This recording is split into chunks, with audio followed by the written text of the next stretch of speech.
സുഹൃത്തുക്കളെ, ആളെ കാണാനുണ്ടാവില്ല. രാഹുലിന് വെറുക്കാൻ കാരണം എന്തായിരിക്കാം? നമുക്ക് ഇങ്ങനെ തുടങ്ങാം കേട്ടോ. സ്വന്തം കുഞ്ഞിനെ ഗർഭം ധരിച്ചിരിക്കുന്ന ബെസ്റ്റ് ജീവിത പങ്കാളിയുടെ അടിവയറ്റിൽ ചവിട്ടുന്നവൻ അടിപൊളി. നാട്ടിലെ ഏറ്റവും വലിയ കഠോര ഹൃദയനേക്കാൾ വലിയ ക്രൂരനാണ് എന്നുള്ള കാര്യത്തിൽ ഒരു തർക്കവുമേ. ആർക്കും വലിയ തർക്കമൊന്നും ഉണ്ടാവില്ല വിചാരിക്കും. ഇനി ഇതിങ്ങനെ പറഞ്ഞു കഴിഞ്ഞാൽ നിങ്ങൾ വിചാരിക്കും ഞാൻ ട്രോളാൻ വേണ്ടി വന്നിരിക്കുന്നത്. അല്ലെന്നേ, ഒരു പാട്ട് കേട്ടിട്ടാവാ ഇനി അടുത്തതെന്നാണ് ഞാൻ വിചാരിക്കുന്നത് കേട്ടോ. ആ പാട്ട് ഇങ്ങനെയാണ്. ഒളിവിലായ അളിയനിന്ന് പിടിയിലാകുമോ? പരോൾ സാധ്യമാകുമോ? രണ്ടിടങ്ങളിൽ ബോംബ് സ്ഫോടനം, ചെന്നിടങ്ങളിൽ പീഡനങ്ങൾ വേറെ. ഇങ്ങനത്തെ ചില പാട്ടുകളൊക്കെ ഇവന്മാരിറക്കുമ്പോൾ അത് ഇത്ര സന്ദർഭത്തിലൊക്കെ നമുക്ക് ഉപയോഗിക്കാൻ കഴിയും എന്നുള്ള കാര്യത്തില് സത്യം പറയാലോ ഞാൻ വിചാരിച്ചിട്ടേ ഇല്ല. എന്തായാലും ഇത് നിർത്തിപ്പോരുതേ. അവസാനമാകുമ്പോൾ വേറെ ചില കാര്യങ്ങൾ കൂടി നിങ്ങൾക്കൊന്ന് കാണിച്ചു തരണ്ട. ഞാൻ ആകെ സീരിയസ് ആയിട്ട് പറയുന്നത്, രാഹുൽ മാങ്കൂട്ടത്ത് എന്ന് പറയുന്ന ആ ഒരു യുവ നേതാവിനെ ഇത്ര കണ്ട് കേരള സമൂഹം വെറുക്കാനുള്ള കാരണം എന്തായിരുന്നു എന്നാണ് എനിക്ക് തോന്നുന്ന. ചില കാര്യങ്ങൾ നിങ്ങളോടൊന്ന് പറയാൻ വിചാരിക്കുന്നു. ഒന്നാമത്തെ ഒരു പ്രധാനപ്പെട്ട കാരണം, ഇദ്ദേഹത്തിന്റെ നാവ് അത്രയും വൃത്തികെട്ടതായിരുന്നു. ഒന്ന്, പൊതുച്ചോറിനെ അപമാനിക്കുന്ന പരിപാടികൾ ഇദ്ദേഹം ചെയ്തിട്ടുണ്ട്. ഒന്ന് കേട്ടു നോക്കൂ. വാഴയിലയിൽ സ്നേഹവും കരുതലും ചേർത്ത ഡിവൈഎഫ്ഐ ഹൃദയപൂർവ്വം പൊതിച്ചോറ് കെട്ടിത്തുടങ്ങിയിട്ട് 8 വർഷം പിന്നിടുകയാണ്. കേരളത്തിലെ ആശുപത്രികളിൽ ചികിത്സ തേടിയവരും കൂട്ടിരിപ്പുകാരും ആ ചോറിന്റെ രുചി അറിഞ്ഞിട്ടുണ്ട്. ഇപ്പോഴും അറിഞ്ഞുകൊണ്ടിരിക്കുകയാണ്. വീട്ടിൽ വെക്കുന്നതിൽ നിന്ന് 1 or 2 പേർക്ക് അധികം അരിയിടുന്നു. ഹർത്താൽ, പണിമുടക്ക് ദിവസങ്ങളിൽ തെരുവിൽ കഴിയുന്നവരും ഈ പൊതിച്ചോറിന്റെ അവകാശികളാണ്. ആ പൊതിച്ചോറിനെ അനാശാസ്യമെന്നാണ് രാഹുൽ മാങ്കൂട്ടത്തിൽ വിളിച്ചത്. കേട്ടോക്കുന്നേ, ഇതിപ്പോ വെറുതെ പറയുന്നല്ല. പൊതിച്ചോറിനെ പറ്റിയൊക്കെ സംസാരിക്കാറുണ്ട്. കഴിഞ്ഞ 7 വർഷക്കാലമായി ഡിവൈഎഫ്ഐ എന്ന് പറയുന്ന യുവജന സംഘടന ചെയ്തുകൊണ്ടിരിക്കുന്ന ഏക സംഘടനാ പ്രവർത്തനം അതാണ്. ആ സംരംഭത്തിന്റെ പിന്നിലൂടെ നടക്കുന്ന നിയമവിരുദ്ധമായിട്ടുള്ള പ്രവണതകൾ എത്രമാത്രം ഉണ്ട് എന്ന് ഈ വേദിയിൽ നിന്നുകൊണ്ട് പറയുവാൻ ആഗ്രഹിക്കുന്നില്ല. അത് ഡിവൈഎഫ്ഐക്കാർക്ക്, ഇപ്പൊ ഞാനത് രാവിലെ ഒരു വേദിയിൽ പ്രസംഗിച്ചതിന് ശേഷം കുറെ ഡിവൈഎഫ്ഐയുടെ നേതാക്കന്മാർ പ്രതികരണം. എന്റെ പോലും സുഹൃത്തുക്കളെ, നമ്മുടെ ഹോസ്പിറ്റലുകളിൽ, തൃശ്ശൂരൊക്കെ ഹോസ്പിറ്റലുകളൊക്കെ ഒന്ന് കിടക്കേണ്ടി വന്ന ആളുകൾക്ക് അറിയാം ആ പൊതിച്ചോറ് എത്രത്തോളം നന്മ നിറഞ്ഞതും സ്നേഹം നിറഞ്ഞതായിരുന്നു. അതിനെയാണ് ഇദ്ദേഹം അത് വൃത്തികെട്ട ഭാഷയിൽ, അപമാനകരമായിട്ടുള്ള ഭാഷയിൽ ഒരു രാഷ്ട്രീയ നേതാവ് ഇങ്ങനെ എതിർത്തത്. അങ്ങനെ എതിർക്കാൻ ഇദ്ദേഹത്തിന് അതൊരു കാരണമുണ്ട്.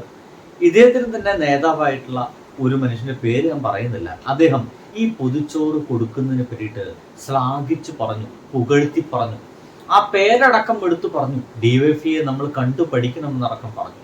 അത് യുവ നേതാവായിട്ടുള്ള ഈ രാഹുൽ മാങ്കൂട്ടത്തിന് അന്ന് തീരെ ഇഷ്ടമായിട്ടില്ല എന്നാണ് നമ്മളെല്ലാവരും മനസ്സിലാക്കുന്നത്. ഇപ്പോൾ ഡിവൈഎഫ് എന്തു പറയുന്നു എന്നുകൂടെ നമ്മൾ കേൾക്കണം. അതിനു മുമ്പായിട്ട് ഒരിക്കൽ ഇദ്ദേഹം പിണറായി വിജയനടക്കം പറഞ്ഞിട്ടുണ്ട്. പച്ചത്തെറിയാണ് കേട്ടോ. ഇങ്ങനെ ഒരു നാണവും മാനവും ഇല്ലാതെ എന്ന് കരയാനല്ലാതെ ഒരു എഫ്ഐആർ അവതരിപ്പിക്കാൻ നിന്റെ ആഭ്യന്തര വാഴയ്ക്ക് കഴിഞ്ഞിട്ടുണ്ടോ?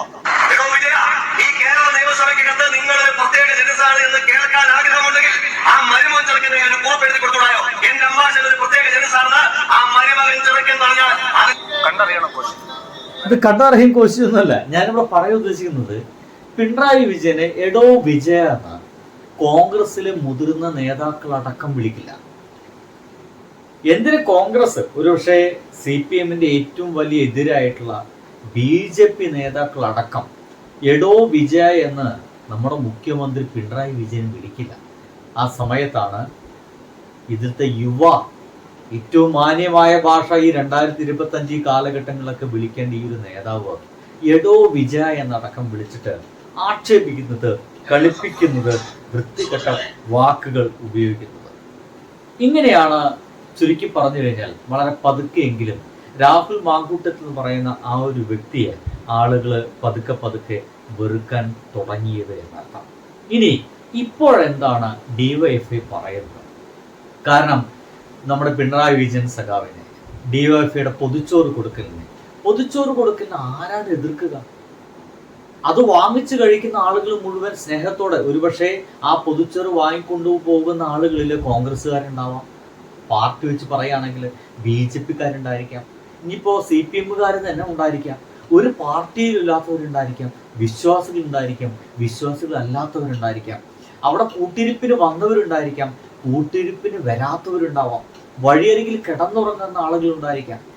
ഇങ്ങനെയുള്ള ഒരുപാട് ആളുകളാണ് ആ ഒരു നേരത്തെ പൊതിച്ചോറ് കൊണ്ട് അവരുടെ വിശപ്പടക്കുന്നത്. ആ ഒരു വിശപ്പടക്കലിനെയാണ് അനാശാസ്യമെന്ന് നമ്മുടെ ഈ ഒരു മാങ്കൂട്ടത്തിൽ ഒരിക്കൽ പിടിച്ചത്. വെറുതെയാണ് ആളുകൾ വെറുക്കാൻ തുടങ്ങിയത്. ഇനി ഇപ്പോഴെന്താണ് DYFIക്ക് പറയാനുള്ളത് എന്നുകൂടി നമുക്ക് കേൾക്കണ്ടേ? കാരണം അയാൾ നടത്തിയ സ്റ്റേറ്റ്മെന്റ് ഇപ്പോഴും നമ്മുടെ സമൂഹത്തിന് മുമ്പിലുണ്ട്.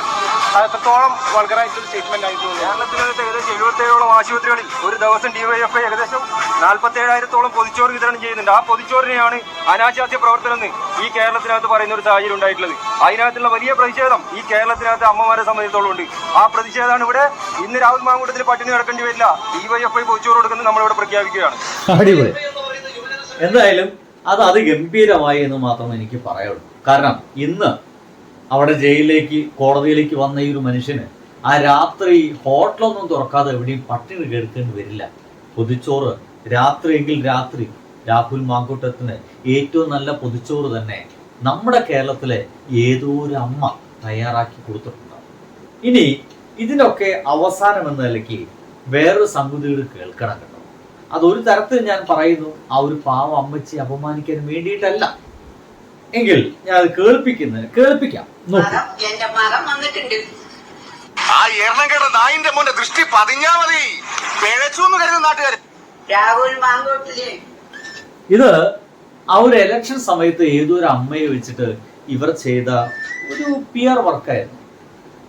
എന്റെ മകൻ വന്നിട്ടുണ്ട് എന്ന രീതിയിലൊക്കെ ആയിരുന്നു PR വർക്ക്. അത് ഏറ്റു കേട്ടോ, പാലക്കാട് ജനങ്ങൾക്ക് അത് ഏറ്റു. ഇദ്ദേഹം വ്യാജനാണെന്ന് പറയുന്ന സമയത്ത് തന്നെ പല നേതാക്കൾക്കും ഇദ്ദേഹത്തെ എതിർക്കാൻ കഴിഞ്ഞില്ല എന്നാണ്. കാരണം പുറകില് അതിശക്തനായിട്ട് അപ്പോഴേക്കും മാറിക്കഴിഞ്ഞിരുന്ന ഷാഫി പറമ്പിലുണ്ടാവും. ആ ഒരു കാരണം കൊണ്ടായിരിക്കാം ഇദ്ദേഹത്തെ പലപ്പോഴും എതിർക്കാൻ കഴിയാതിരുന്നത്. ഇനി ഇതിൻ്റെ ഒക്കെ എല്ലാത്തിൻ്റെയും അപ്പുറത്ത് ഒരു വീഡിയോ രസകരമായി മാത്രം കണ്ടാൽ മതി, ഫണ്ണി ആയിട്ട് മാത്രം കണ്ടാൽ മതി.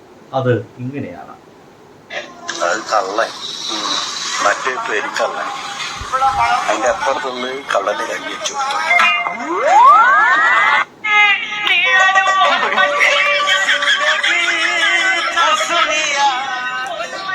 നോക്കൂ, ഇത്തരം ആളുകളൊക്കെയാണ് കോൺഗ്രസിലുള്ളത്. ഇത്തരം ആളുകൾക്കാണ് ആളുകൾ വോട്ട് കൊടുക്കുന്നത്.